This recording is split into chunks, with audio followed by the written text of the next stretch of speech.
Hey, how's it going? Just This Good here, and in this tutorial I'm going to show you how to create a peeled sticker text effect in Photoshop. So let me go ahead and start from scratch here so you can follow along and learn how to create this effect on your own. So we're going to click on our text tool here, and you want to pick a font that has rounded letters and is not too complicated. I'm going to use Popular STD. You can use any font that you choose, any font that you like. But again, make sure it's not too complicated with too many lines and designs in it. So once you've typed out the word that you want to make into a sticker, you can adjust the size and position however you like. I'm going to make mine fairly large so it's visible.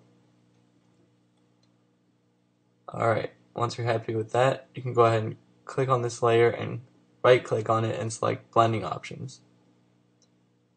And we're going to check color overlay. Here you want to select the basic color that you want your text to be. And for this tutorial I'm going to use a pale red, almost like a pinkish red. And then you want to check stroke. We're going to use a solid white color. Experiment on your own if you want to use a different one. But just make sure that you turn the size up to the point that any of these holes inside between the letters are not apparent anymore. You want the stroke to completely fill in all the holes in between the letters. Now we're going to right click on our layer again, and we're going to convert it to a smart object. This way we can add more blending options. So right click and this time select pattern overlay. Here we're going to add a texture to our sticker of a paper texture. So select color paper textures. And a lot of these work well and you can experiment on your own, but I'm going to use this one right here called craft paper. It should come default in Photoshop. And I'm going to set it to multiply. So if you made your stroke white, it should overtake most of the stroke, which I think looks nice and a bit grungy of an effect.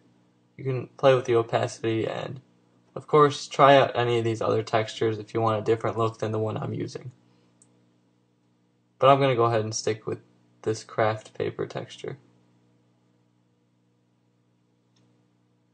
Alright, so go ahead and click OK once you've found the right texture, and we're going to right click again and we're going to convert our object to a smart object again.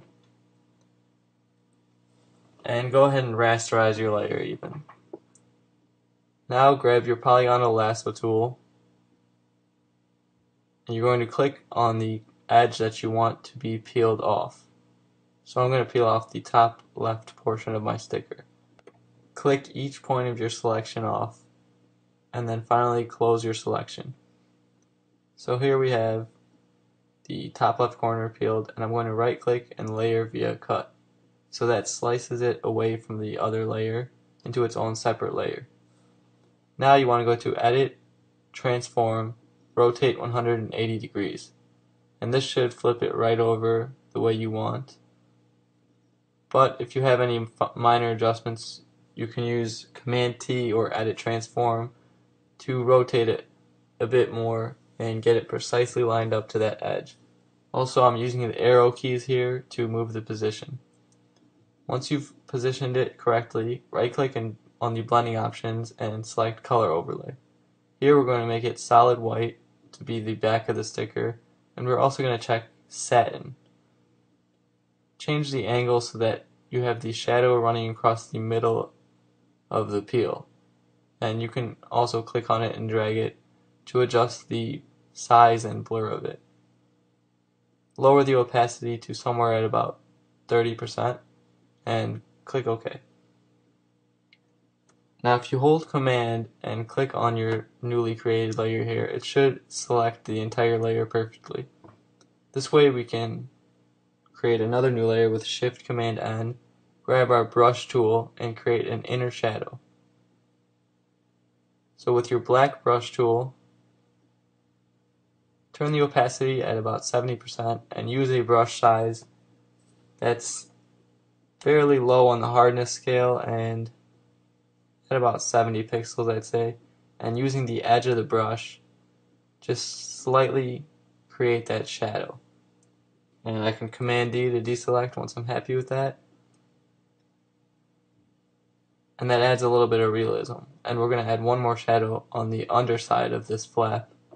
So again, this time we're going to hold Command and select our sticker layer, and then while holding Alt or Option and Command, we're going to select our peel layer, which should remove that from our selection. So now all we have is the unpeeled sticker. So again, on another new layer, or you could do it on the same layer if you want, you're going to now use the edge of the same brush to create the shadow of the peel. You don't want it to be too harsh or too wide, so you can adjust the opacity if you want too dark. But that adds a little bit of detail and realism to give you your final effect that you see here. You can use this same method for circle shapes or any shape layers, and pretty much it's all in the details and the texture, which adds the realism. I hope you enjoyed this tutorial. I know it was kind of long, but hopefully you were able to follow along and catch what I was trying to explain. So thanks for watching. Make sure you subscribe for more tutorials and leave me a suggestion on something you want to see in the future. I'll see you next time.